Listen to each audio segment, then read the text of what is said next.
Alright.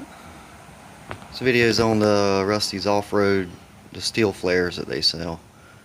I got them a couple weeks ago and put them on to show you how it went, you know.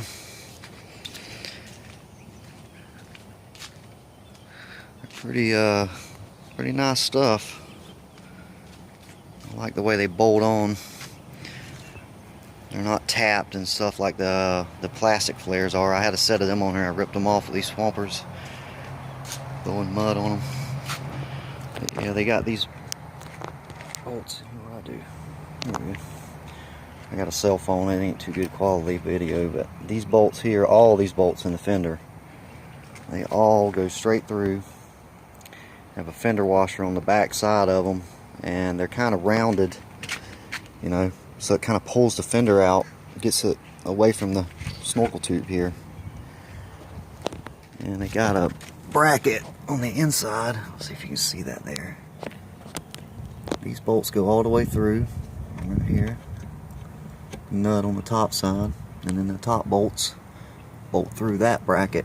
And this one's the same way, but these are tappers. They work pretty good. They tighten up good. You know, I was kind of worried about that, but they seem to be tight, you know.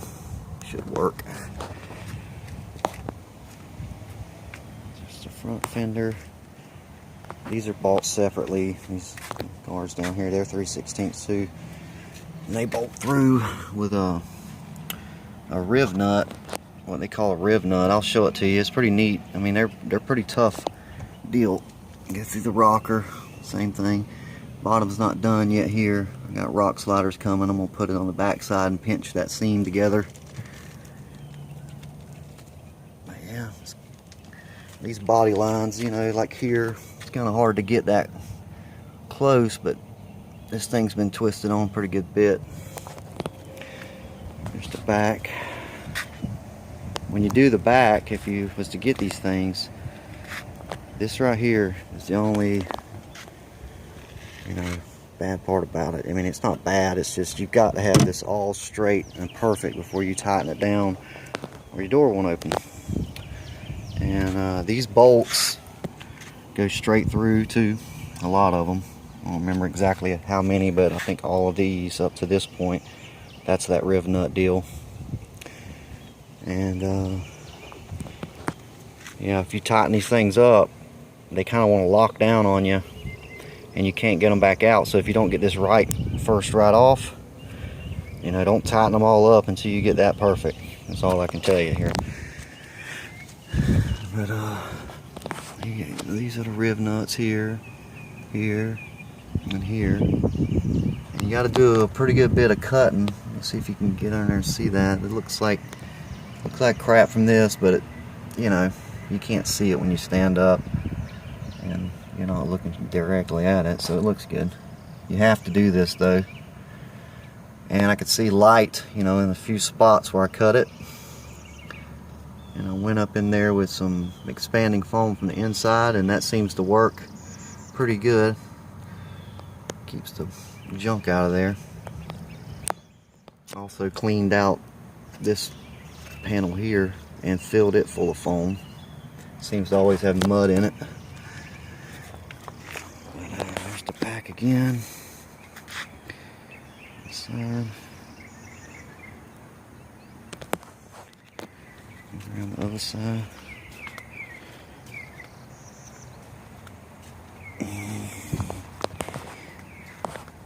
This side here is a lot easier.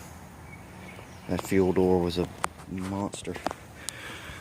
I was going to paint this, the little Rusty's logo. I was going to paint that, but I ran out of time.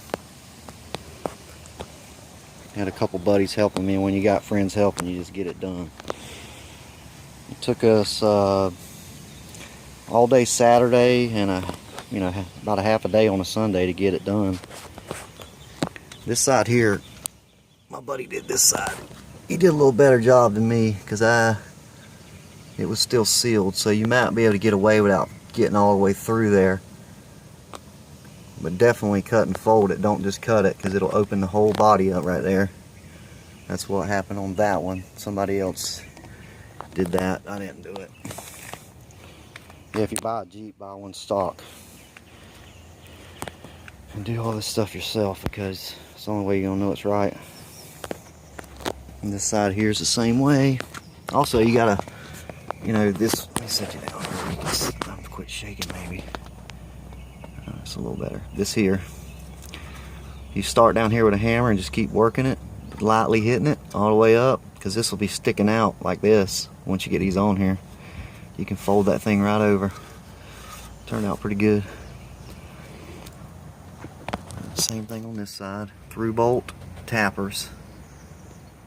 I kind of wish there was something different with the tappers, but there ain't no other way to get to it. From what I could tell, I was going to put nuts on it, but it didn't work out like that. Here's the other side. It look nice. It get a lot of looks. Also, I like how they did the front here. This is the biggest problem I had. We're in Florida, and it is muddy, and we ride the forest, lots of vines and stuff. But that's kind of flush right there, so nothing can really get under it. The plastic flares, they're not rigid enough to keep stuff from getting under them, and you rip them right off if you're not careful. And I don't like to be careful. Also, the Snorkel. That's one of these cheaper Chinese snorkels. I like them, man. They work good. For the price, you can't beat them.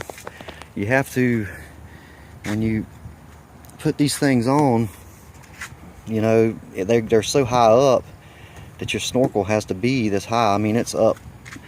It's flush with the top of the hood. You know, all the way down, it's flush. And your tube will run above all that, you know. These snorkels are pretty good. I've seen people talk bad about them, but I've had this one on here for a year, and the only problem I've had with it is I've punched a hole through it here with a stick. But you could easily make this out of PCV or something. I was thinking about doing that. We're going out this weekend, and you know, it's just a plastic hose. You know, how tough can it be? But it's been on there a year, and this thing don't see no malls. It's in the woods almost every weekend. It doesn't look like it, but I like to keep it clean. This is my Jeep. Built this thing. It was bone stock when I got it. A little $900 98 Cherokee. Put a new engine in it and last year, and had that lift kit on it. Then I went to the long arm. And the 8.5 Rusty's coils with the 6.5 inch lift springs in the back with shackle relocators. Yeah, that brought it pretty much level with the 8.5 springs. I mean, it's a little higher in the back, I mean in the front. But anyway, this video is about the flares. Anyway, there's flares. I was going to show you that riv nut. I'll take you in here and show you this deal. It's pretty neat. It's my little shop.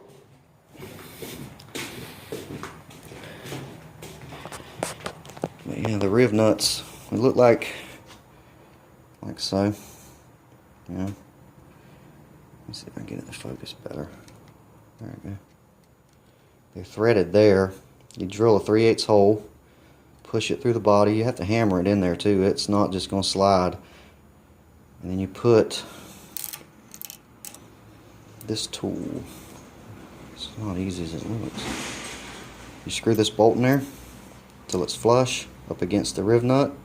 Hold that part, tighten this, and it crushes the body up against this surface here. And it works pretty good, man. They're solid. I mean, when you bolt it down, it'll pull the body to it by these things. I was pretty impressed by them. I was kind of worried when I first seen them, and this is what it looks like screwed together.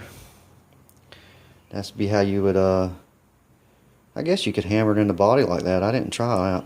That probably would be easier. Just don't mess the bolt up. But there's a pretty good bit of these. Just plan on spending some time putting them on because they do take a minute. But that's the video on the Rusty's off-road flares, and alright, goodbye.